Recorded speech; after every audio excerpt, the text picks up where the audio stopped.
역대상 10장 13절 14절 말씀입니다. 역대상 10장 13절 14절 말씀입니다. 합독하겠습니다. 사울이 죽은 것은 여호와께 범죄하였기 때문이라.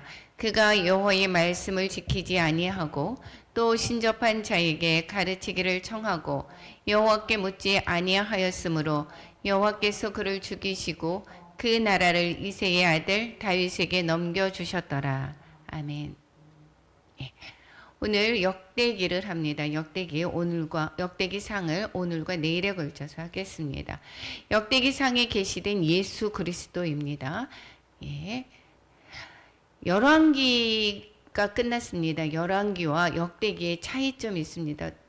왕들을 나열한 것이 열왕기죠.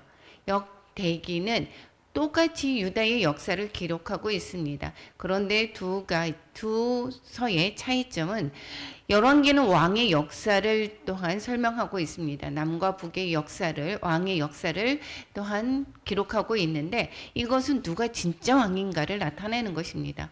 예, 선한 왕을 얘기를 하는 것은 다윗의 길을 걸어간 왕들을 뭐라고 했습니까? 선한 왕이다라고 이야기를 했는데 진정 왕은 그 선한 분은 하나님 한 분밖에 없습니다. 그래서 진짜 왕은 하나님이시다라는 것을 나타내기 위해서 기록한 것입니다. 그리고 이 열왕기는 선지자적 관점으로 쓰여져 있습니다. 그래서 여기에 선지자적인 그러한 관점이기 때문에 죄의 삭은 사망이다라는 그러한 이야기를 내용을 담고 있는 것입니다.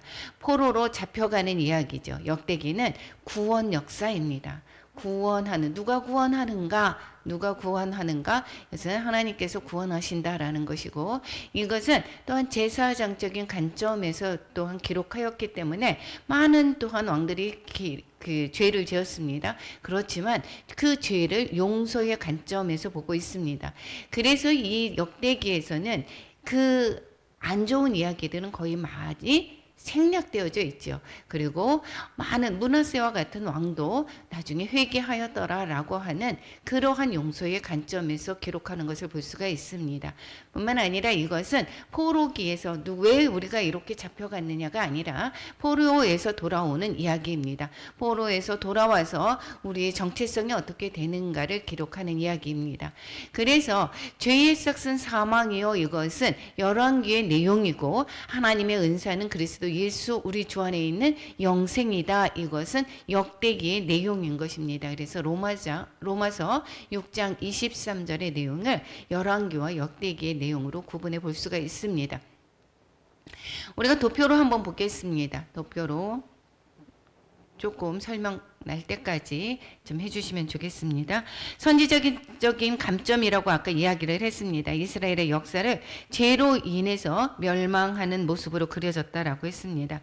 역대기는 제사장적인 아까 관점이었고 멸망할 수밖에 없는 인간의 죄와 허물을 용서하는 용서의 관점이다라고 이야기했고, 바벨론 포로된 유다 백성에게 바벨론에서 갔다 왔습니다. 그러한 포로된 백성에게 소망을 주기 위해서 쓰여졌다 라는 것이고, 이 역대기는 계속해서 다윗에 관해서 초점을 맞추고 있습니다. 다윗의 언약에 관해서 다윗의 그 후손이 다윗의 왕위를 경고히 하겠다 그 말씀하신 그 언약의 말씀에 초점을 맞추고 있기 때문에 그것은 바로 다윗에 초점을 맞춘다라고 하는 것은 바로 예수 그리스도에게 초점을 맞추고자 하는 것입니다. 그래서 이것은 이 내용은 무엇이냐? 예수 그리스도에서 참된 소망을 우리가 발견할 수 있다라는 것을 가르쳐 주고 있습니다. 역대상은 아담의 족보에서부터 다윗의 족보까지 또한 기록하고 있죠. 그래서 이것은 하나님에게 선택받은 백성으로서의 정체성을 확립하는 것을 볼 수가 있습니다. 이 마태복음에서 이야기를 하기를 아브라함과 다윗의 자손 예수 그리스도의 계보라 이렇게 이야기를 하고 있습니다. 그런데 이 역대상은 아담에서부터 나오고 그 족보가 이어지고 있습니다. 이것은 아브람과 다윗의 자손, 즉 유대인의 족보만이 아니라 아담에서부터의 족보는 이것이 유대인만의 구원을 안 하는 것이 아니라 모든 인류의 구원을 또한 설명하고자 한다라는 것을 볼 수가 있습니다. 역대기와 열왕기의 다른 점이 있습니다. 역대기와 열왕기의 다른 점은 예수 그리스도의 모형인 이 역대기는 성전에 초점을 맞추고 있습니다. 이 바로 성전은 예수 그리스도를 예표를 하고 있습니다. 이것은 성전이다라고 하는 것은 하나님과 만남의 장소가 되죠. 여기에서 제물을 드립니다. 제물을 드려서 죄사함을 받고 그리고 구원을 받는 것을, 이것이 성전에서의 일들이죠. 이것은 바로 예수 그리스도가 제물이 되어서 구원을 받는 것과 동일한 것입니다. 동일한 내용을 담고 있습니다. 그래서 이 성전은 바로 예수 그리스도를 예표를 하는 것입니다. 그래서 이 성전에 초점을 맞추었다 이야기를 하는 것은 예수 그리스도를 여기에서 나타내고자 하는 것을 볼 수가 있습니다. 그래서 예수 그리스도의 모형인 성전에 초점을 맞추고 있고, 그리고 하나님의 임재와 이것은 영광을 나타난다라는 것이고, 또한 두 번째 왕들의 죄와 허물을 아까 덮어준다라고 얘기를 했었죠. 이것은 용서의 관점이 있기 때문인 것이라고 얘기를 했습니다. 이것은 살 길인 예수님에게 초점을 맞추고자 함이었습니다. 그리고 유다 왕국의 역사만 기록하고 있습니다. 열왕기는 남과 북의 역사를 기록하는 반면에 이 역대기는 유다 왕국의 역사만 기록하고 있습니다. 이것은 구원 역사에 초점을 맞추기 때문인 것입니다. 이스라엘은, 북이스라엘은 하나님의 구원 역사에 연결이 되는 것이 아니죠. 즉, 그 기록이 다윗의 자손, 아브람과 다윗의 자손, 예수 그리스도의 족보에서 제외된 것이 북이스라엘입니다. 그래서 이 구원 역사에 초점을 맞추기 때문에 유다 왕국의 역사만 기록하고 있는 것을 볼 수가 있습니다. 뿐만 아니라 이것은 어떻게 해서 유다 백성에게 초점을 맞출 수밖에 없게 되느냐면, 이것은 바벨론의 포로로 갔다가 돌아온 그러한 그 이스라엘 유다의 백성들에게 여기에서 정체감을 심어주기 위해서 이것을 기록한 것입니다. 그러면 이 바벨론의 포로로 갔던 그러한 민족이 어디였습니까? 남유다였습니다. 남유다가 멸망이 되면서 바벨론의 포로로 갔고, 이 이스라엘은 아수르의 멸망이 되면서 아예 그 혼혈족이 되었죠. 그래서 이 명맥을 유지하는 데서 제외됩니다. 그리고 바벨론에서 포로로 있었던 그 유다 백성들이 돌아와서 거기에 있을 때의 성전을, 바수르바벨 성전을 세우게 되죠. 성전을 짓고 나서 그들에게 그 정체감을 심어주기 위해서 이 역대기를 기록한 것입니다. 그렇기 때문에 이 남유다에 초점만 맞춰서 기록한 것을 볼 수가 있습니다. 뿐만 아니라 그런데 그러면 왜 폐위시킬 왕과 멸망시킬 왕국을 그럼 왜 주셨는가? 여기에서 열왕기와 거기서 이스라엘 역사에 그 왕들을 주셨습니다. 그런데 결국은 그들은 다 폐위가 되었고 왕국 자체도 멸망이 되었습니다. 그것을 그럼 왜 주셨습니까? 이것은 하나님이 세우실 왕과 메시아 왕국을 대조를 하기 위해서입니다. 여기에서는 즉 열왕기 이스라엘의 역사는 사람이 세운, 하나님이 세우신 왕이 이 하나님이 세우신 왕은 결국은 누구였습니까? 다윗과 같이 이러한 사람들이 세웠다라는 것입니다. 그런데 불구하고 하나님이 세우시는 그 왕뿐만 아니라 사람이 스스로 세워졌던 왕이 있었죠. 그것은 결국은 폐위가 된다라는 것입니다. 하나님을 대적하는 왕과 왕국은 결국은 멸망이 된다라는 것을 가르쳐주고 있습니다. 선한 길로 갔었던 왕들은 거기에서 유지를 시켰었지만, 그리고 그렇지 않은 왕들은 결국은 어떻게 합니까? 심판을 받는 것을 계속해서 말씀해주고 있었습니다. 그렇기 때문에 결국은 하나님을 대적하는 왕과 왕국은 멸망이 된다라는 것을 가르쳐주고, 인간 스스로의 노력으로는 이것은 구원받을 수가 없음을 가르쳐 주는 것과 똑같습니다. 그래서 메시아 왕국은 그러면 어떤 것이냐? 영원하다라는 것입니다. 그래서 예수 그리스도를 통한 인류를 구원하고자 하는 것이 하나님의 목적인 것입니다. 열왕기와 역대기의 내용에서 결국은 그 인간의 그 왕들 결국은 멸망이 되더라. 이것은 또한 예수 그리스도의 왕국과 비교를 하면서 예수 그리스도의 왕국은 어떻습니까? 영원한 왕국이고 이것은 예수 그리스도를 통해서 인류가 구원을 받을 수밖에 없음을 가르쳐주고 있는 것입니다. 역대기의 기록 목적이 아까 뭐라고 이야기를 했었죠? 포로기의 정체성을 확립해주기 위해서다라고 이야기를 했습니다.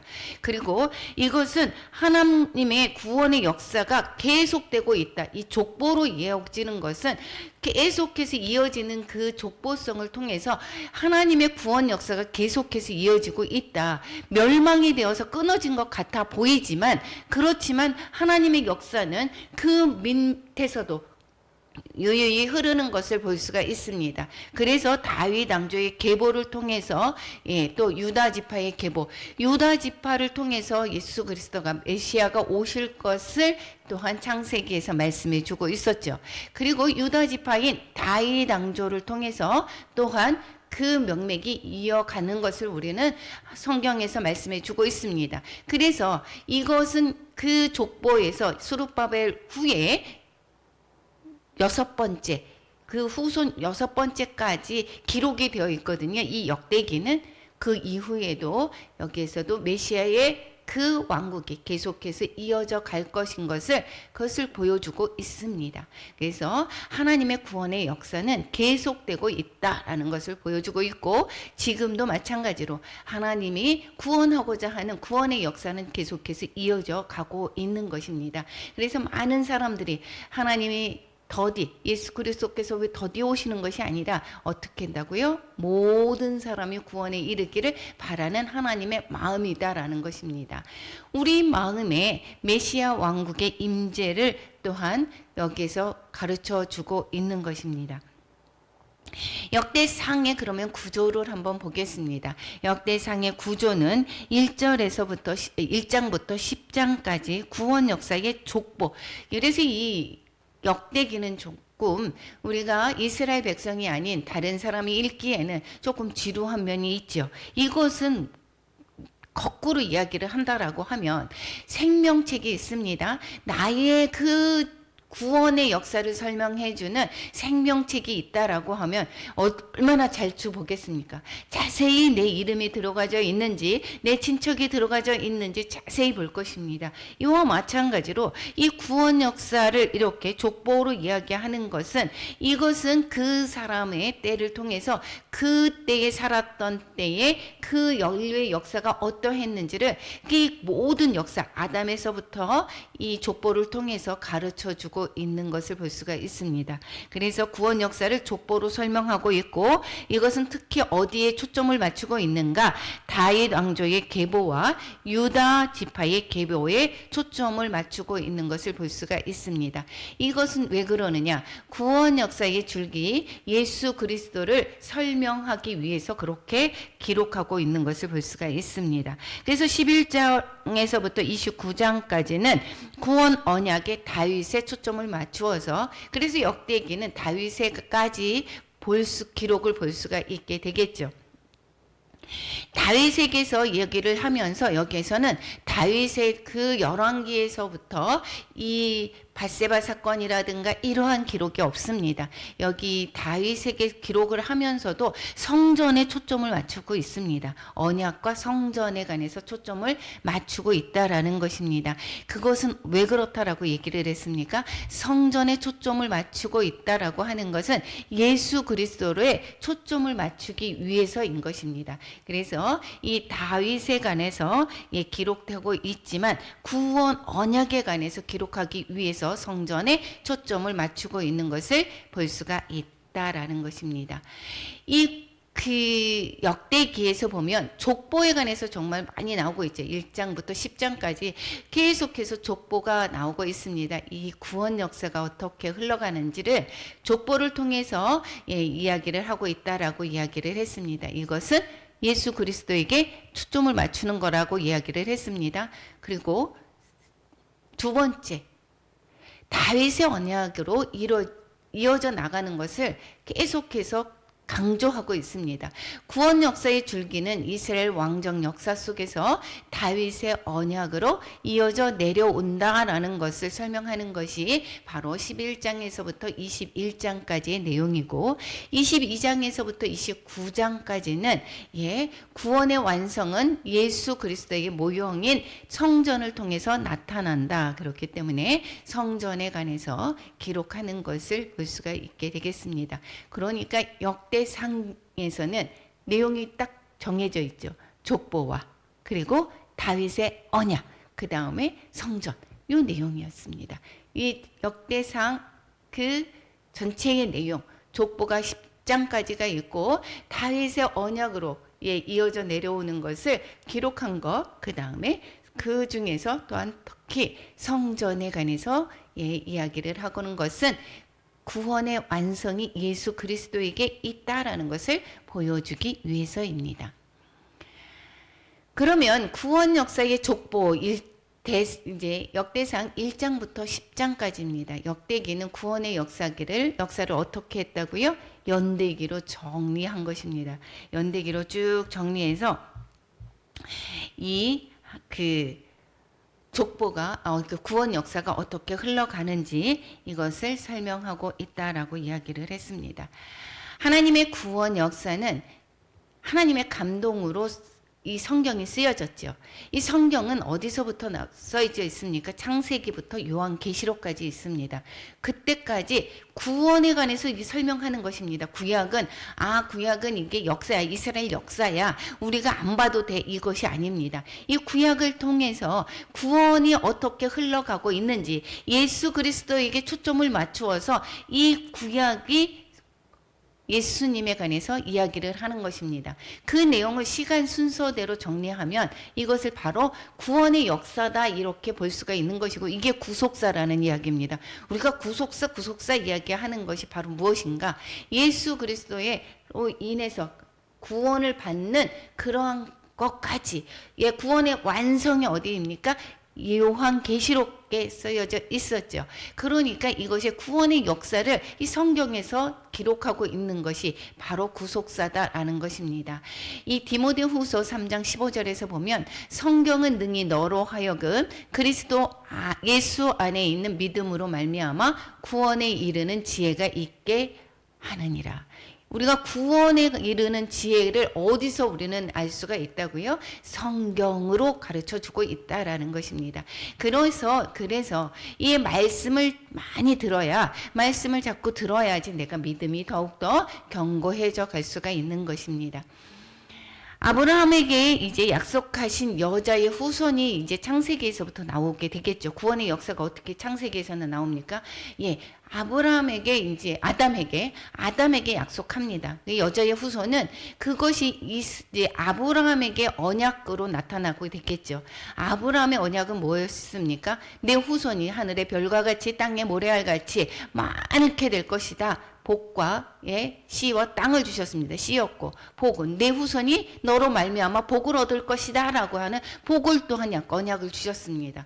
이것이 바로 이 모든 그 아브라함에게 언약한 이 언약은 바로 내 후손이 이렇게 많을 것이다. 하늘의 별과 땅의 모래같이 많을 것이다. 이것은 바로 무엇을 가르친다라고 얘기했습니까? 이삭을 얘기하는 것이 아니라 바로 예수 그리스도를 말씀하고 있다라고 이야기를 하고 있었습니다.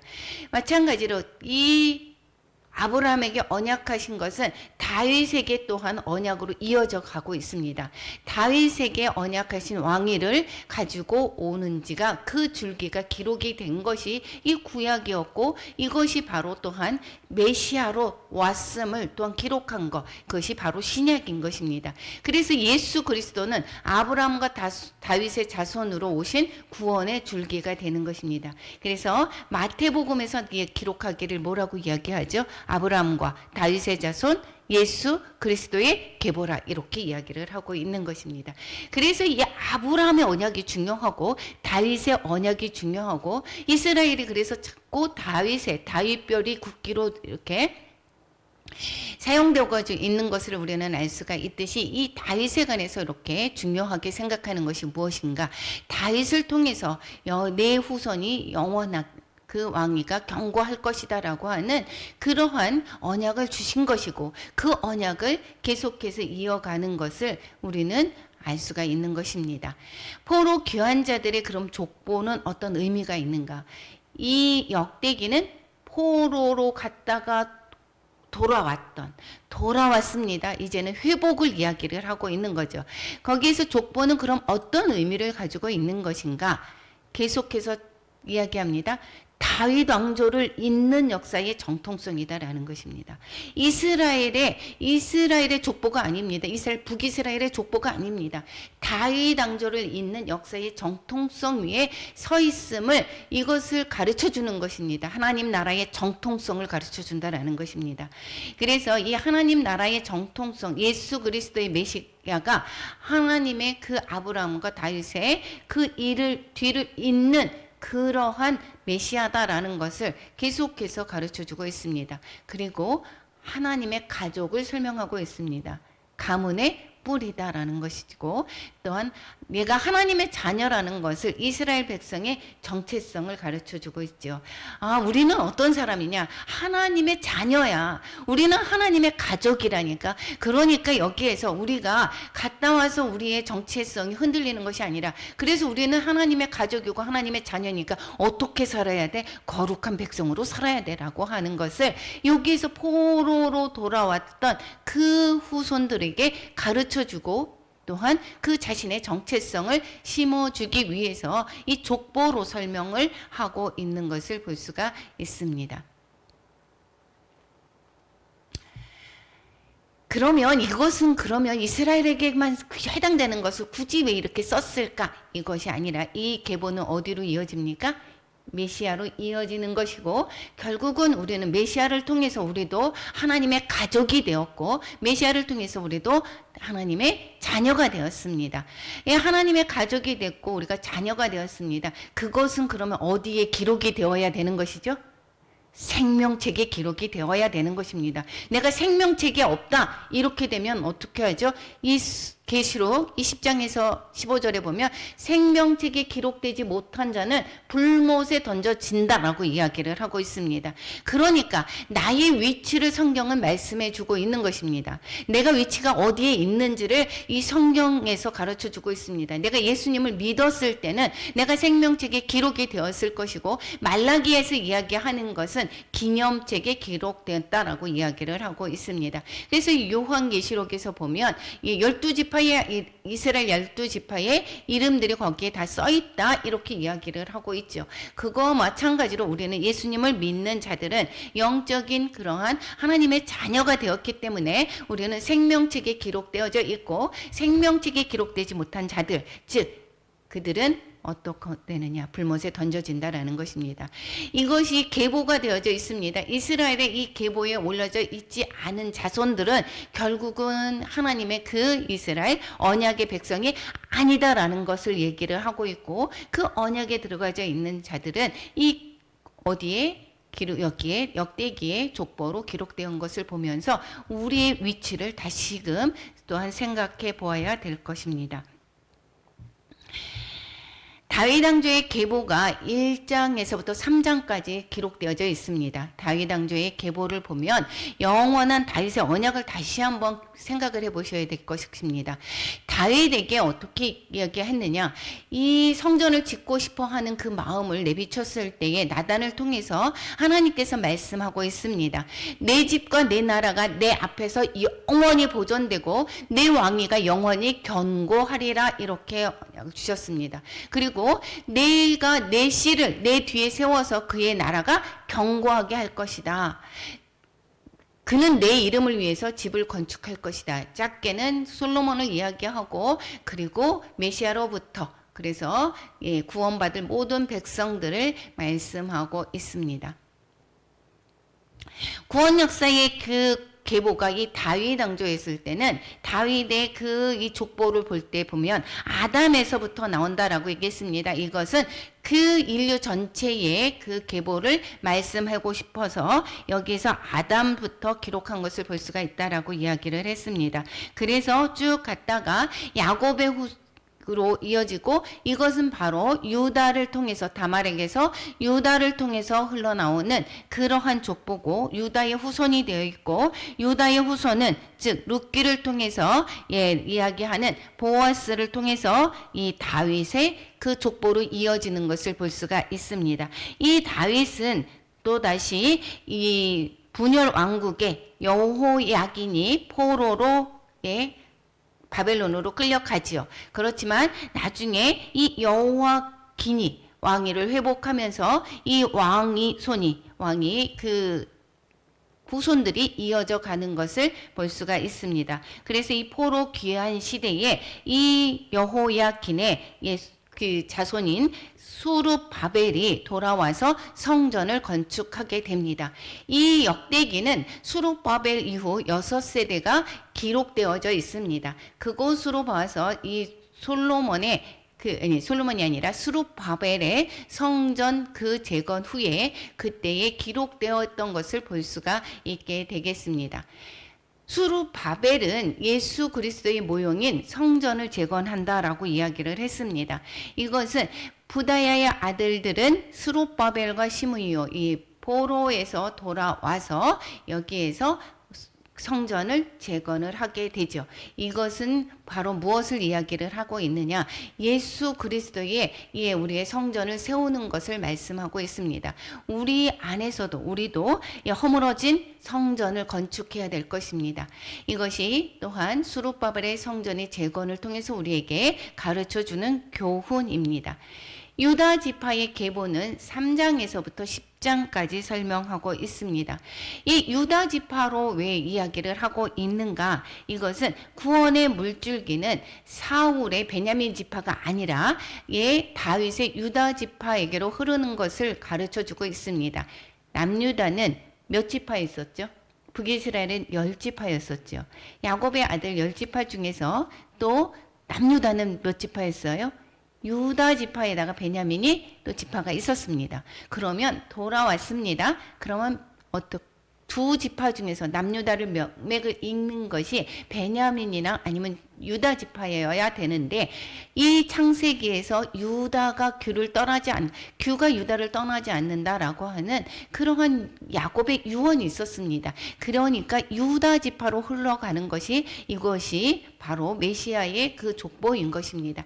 그래서 베냐민 지파가 아닌 다윗의 유다 지파에게로 흐르는 것을 또한 이야기를 하고 있습니다. 그래서 유다 지파의 계보가 되게 중요한 것입니다. 유다 지파의 계보는 족보를 통해서 다윗 왕국의 정통성을 세우기 위한 것이고 다윗이 바로 유다 지파죠. 그리고 포로 귀환자들에게 각 지파의 족보로 가문의 뿌리를 찾게 하고 있습니다. 그리고 이스라엘 백성의 정체성을 찾기 위해서 일하는 것입니다. 여기에서 보겠습니다. 조금 전에 말씀을 드렸듯이 남유다는 두 지파였습니다. 유다 지파와 베냐민이었습니다. 그러면 포로로 끌려간 지파도 유다 지파와 베냐민 지파만 있었을까요? 북이스라엘은 이미 아수르의 멸망에 대해서 혼혈족이 되었고 이 남유다의 백성들이 여기에서 포로로 바벨론으로 끌려갔는데 그 끌려간 백성들이 그러면 유다 백성이니까 두 지파만 있어야 되겠네요. 그런데 여기에서 말하는 것은 포로 귀환으로 돌아온 사람들은 유다 지파만이 아닌 모든 지파가 있습니다. 그래서 다른 지파들도 쭉 족보를 쓰여져 있습니다. 이것은 왜 그러느냐? 그 여로보암이 이 단과 베델에 송아지 우상을 세워놓고 여기에 제사를 드리라고 했을 때에 믿음이 있는 사람들은 역대하에서 보면 뭐라고 써 있느냐면 온 이스라엘의 제사장들과 레위 사람들이 제사장들과 레위 사람들이 그들의 모든 지방에서부터 르호보암에게 돌아왔다 이야기를 하고 16절에서 보면 이스라엘 모든 지파 중에 마음을 굳게 하여 이스라엘의 하나님 여호와를 찾는 자들이 레위 지파 사람들과 따라서 예루살렘에 돌아왔다라는 거예요. 그러니까 남과 북이 갈라졌을 때에 북이스라엘에서 여기에서 믿음이 좋았던, 나는 그렇게 하나님을 섬겨야 되겠어, 옳은 그렇게 해야 된다는 사람이 10지파에 있는 그러한 사람들이 남유다로 내려왔다라는 것입니다. 그래서 이 두 지파, 베냐민 지파와 유다 지파가 중심이 되는 남유다로 구성이 되어 있지만 모든 그러한 지파의 사람들이 결국은 남유다에 남게 되었다라는 것이고, 포로로 거기에서 모든 지파 사람들이 가게 되었고, 돌아온 지파들도 그래서 어떻게 해요? 모든 지파의 사람들이 기록되어져 있는 것을 볼 수가 있습니다. 이것은 바로 세상의 포로가 되고 사망의 길에 돌이키고 회개한 백성들의 계보다라는 것을 우리는 알 수가 있습니다. 이것은 우리와 마찬가지로 세상 가운데 있었습니다. 세상의 포로가 되었습니다. 사망의 길에 있었습니다. 그런데 하나님을 믿고 예수 그리스도를 믿고 돌아온 우리들의 계보와 마찬가지다라는 것을 볼 수가 있습니다. 그래서 우리는 그 계보 속에 들어가는, 생명책 속에 들어가는, 기록되어지는 그런 우리들의 계보가 바로 이 말씀을 이 말씀에서 나타내고 있는 것을 볼 수가 있습니다. 진리를 찾고 말씀을 따라가면 그래서 언약 안으로 들어가게 되는 것을 우리는 족보를 통해서 보여주고 있습니다. 구원 역사가 이제 유다 지파의 계보로 이어지죠. 그런데 10장에서 보면, 오늘 말씀을 읽은 곳에서 보면 사울의 계보 이야기가 10장에 나옵니다. 이것은 사울은 베냐민 지파였었는데 이것은 사울의 계보가 아닌 다윗 왕의 구원 역사가 초점이 맞춰진다라는 것을 보여주고 있고, 이 사울의 계보를 얘기하는 것은 징검다리 역할을 하고 있습니다. 그래서 그 나라를 이새의 아들 다윗에게 넘겨주니라. 이 역대기는 다윗이 정말 되게 중요합니다. 다윗에게 초점을 맞추고 있습니다. 구원 역사도 다윗에게 초점을 맞추고 있고, 뒤에 성전을 짓게 되는 성전에 또한 관심이 많은 이 다윗에게 초점을 맞춰주고 있는 것을 볼 수가 있습니다. 그것은 우리의 영적인 계보도 중요하다라는 것을 가르쳐주고 있습니다. 사도 바울이 그 영적인 아들이 누가 있었습니까? 디모데가 있었습니다. 디도가 있었습니다. 오네시모가 있었습니다. 그와 마찬가지로 우리의 영적인 그러한 계보는 어떻게 이어가고 있는지, 우리 손에서 끝나는 것이 아니라, 영적인 계보가 우리에서 끝나는 것이 아니라 우리를 통해서 누군가가 영적인 세워지고 또 그 다음이 또 그 다음으로 영적인 계보가 이어져 나가야 되는 것을 이 구원 역사에서 또한 가르쳐주고 있습니다. 우리의 영적인 계보는 어떻게 이어가고 있습니까? 나에서 그치고 있습니까? 우리의 영적인 계보가 쭉 이어져 나가야 될 것입니다. 오늘 역대기를 통해서 우리에게 주시는 말씀, 우리의 영적인 계보도 계속해서 이어져 나가기를 또한 바라는 하나님의 음성을 들으시기를 바랍니다. 주기도문하고